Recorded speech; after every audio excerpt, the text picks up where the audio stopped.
আন্তর্জাতিক অঙ্গনে আবারও তোলপাড়। রাশিয়া যখন ইরানে পাঠিয়েছে তাদের অত্যাধুনিক মিগ-29 ও এসইউ-35 যুদ্ধবিমান, ঠিক তখনই চীন হাজির করেছে এক চমকপ্রদ ঘোষণা, তাদের নতুন প্রজন্মের ষষ্ঠ জেনারেশনের স্টেলথ ফাইটার জেট, যার নাম হোয়াইট ইম্পেরর বি। একসঙ্গে ১৬টি জেট আকাশে উড়ে পরীক্ষামূলক মহড়ায় অংশ নেয়, যা চীনের ইতিহাসে প্রথমবারের মতো দেখা গেল। স্যাটেলাইটে ধরা পড়া সেই দৃশ্য এখন কাঁপিয়ে দিচ্ছে পশ্চিমা গোয়েন্দা সংস্থাগুলোকে। বিশেষজ্ঞদের দাবি, এই বিমানগুলো সাধারণ কোনো যুদ্ধবিমান নয়, এতে ব্যবহার করা হয়েছে এমন এক উন্নত সনিক স্টেলথ প্রযুক্তি যা রাডারে ধরা পড়ে না। এমনকি আমেরিকার সবচেয়ে উন্নত রাডার সিস্টেমও এই জেট শনাক্ত করতে অক্ষম। প্রতি ঘণ্টায় প্রায় ২৩০০ কিলোমিটার বেগে ছুটে চলা এই ফাইটার জেট শব্দের গতির ২.৫ গুণেরও বেশি গতিসম্পন্ন। যুদ্ধক্ষেত্রে একসঙ্গে ট্যাঙ্ক, জাহাজ এবং শত্রু বিমান ধ্বংস করার ক্ষমতা রাখে এটি। এখন প্রশ্ন উঠেছে, একসঙ্গে এতগুলো জেট আকাশে তোলা হলো কেন? রাশিয়া যখন ইরানে জেট পাঠিয়েছে, ঠিক তখন চীনের এই মহড়া কি নিছক কাকতালীয় নাকি পরিকল্পিত বার্তা? আন্তর্জাতিক মহল বলছে, এটা নিঃসন্দেহে এক ধরনের ইঙ্গিত।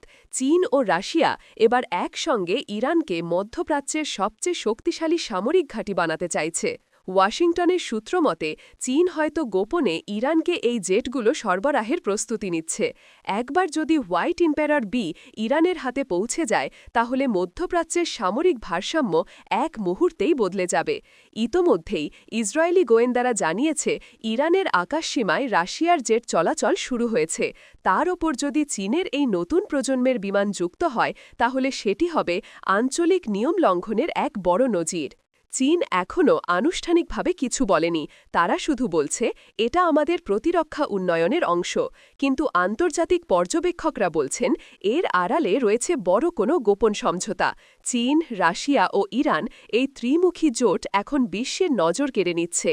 সাম্প্রতিক বছরগুলোতে এই তিন দেশ একসঙ্গে নৌমহড়া, অস্ত্র প্রযুক্তি বিনিময় এবং যৌথ মহড়ায় অংশ নিয়েছে। এখন যদি হোয়াইট এম্পেরর বি ইরানের আকাশে উড়ে যায়, তাহলে বলা যায় পৃথিবী প্রবেশ করতে যাচ্ছে নতুন এক সামরিক যুগে।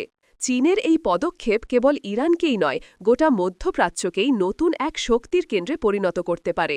অনেকেই বলছেন, এটা কেবল একটি ফাইটার জেট নয়, বরং এক নতুন বার্তা, চীন প্রস্তুত আর থেমে নেই।